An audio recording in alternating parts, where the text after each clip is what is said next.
BPFनि साथाम केन्डिडेट बिग्राफोरनि गेजेराव सासे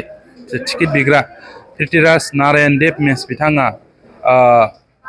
टिकेटनि बाथ्राखौ लानानै दा जेबायदि गुबुन सासे टिकेट बिग्रा मानव गेदेर बिटिसिनि बारग'सिब खाम्फा बरगयारी बिथांखौ जेबायदि गाज्रि भाषा बा शब्द बाहायनानै अपमान खालामबाय थादों बेखौ जोङो बड'लेण्ड फरायसा आफादनिफ्राय निन्दा खालामो आरो बिथांखौ खावलायनो लुबैगोन बिथाङा जाहाथे फैबाय थानाय दिनफोराव आरो बेबायदि बाथ्राफोरजों जाहाथे आक्रमण खालामबावा जों बेखौ खावलायबाय बिथांनिसिमबो खारन बिथाङाबो केन्डिडेट बिग्राफोरनि BPF दोलोजों फोसावजानाय लिस्टनि गेजेराव सासे बे पेनेल नङा लिस्टसो दा टिकेटआ सोर मोनगोन सोर मोना बेखौ मोनसे प्रट'कल डिसिप्लिननि गेजेरजों थांनानै पार्टिया मोनसे उचित प्लेटफर्माव सावरायलायनानै एनोनिमास भाबै डिसिसन लानानैसो सोरबायदि व्यक्तिनो टिकेटखौ होनांगौ बेखौ डिसिसन लागोन दा टिकेट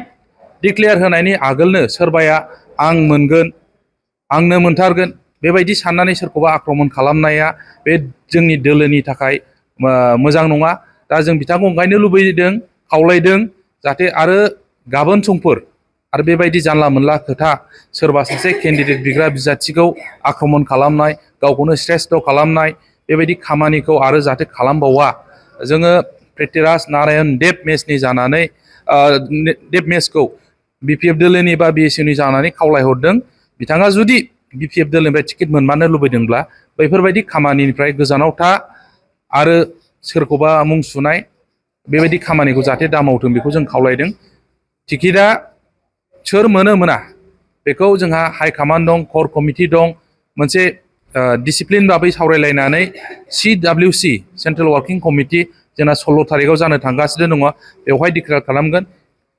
बे समखिनिखौ जोङो नेनांगोन बयबो BPF दोलोनि नेता कर्मी रायजो राजा जायफ्रा सापर्ट होयो BPF दोलोखौ धैर्य थाथ'बानो जाबाय सोर मोनगोन मोना बे दिनखालि फाइनाल जागोन बिथाङासो बुंदों 100% सियर टिकेटखौ मोनगोन होननानै दा आं बेखौनो बुंदों बिथाङा दाबिदार खालामबाबो जानाय नङा बिथाङाबो सासे वान अफ दा BPF दोलोनिफ्राय टिकेट दाबि खालामग्रा व्यक्ति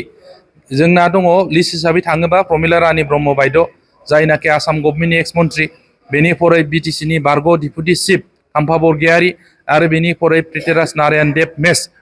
दा बिथाङाथ' बुंनो थांब्ला दिनैसिम BPF दोलोनि फर्मेलि सासे सोद्रोमाबो नङा थेवबाबो जिहेतु BPF दोला मोनसे गणतान्त्रिक माबा नियमजों सोलिग्रा दोलो जायनो गोसो बेनो टिकेट बिनो हायो होननानै मोनसे जिहेतु बयखौबो खावलायदोंमोन बे लेखायै बिथाङाबो BPF दोलोआव आंनोबो टिकेट नांगौ होननानै बिदों दा बे लेखायाव मोननै समस्ति दरं उदालगुरि आरो क'क्राझार सोर टिकेट बिदों बेखौ दाख्लै थांनाय CWC आव डिक्लेयार खालामनाय जादोंमोन क'क्राझाराव 3 आरो उदालगुरियाव 7 BPF दोलोनिफ्राय टिकेट लुबैग्राफोरनि नामखौ लिस्टखौ फोसावनाय जादोंमोन बेयो पेनेल लिस्ट नङा दा बेवहाय फैनाय लोगो लोगोनो बिथाङा गावनो मोनथारगोन बे नङा बेखौ जोङो प्रपार प्लेटफर्म मन्च जेरावनाखि दोलोनि गासिबो कर कमिटि बा पलिसि मेकिं बडि खालामग्रा दङ बाहाय सावरायलायनायनि गेजेरावसो टिकेटखौ सोरनो होनांगौ होनाङा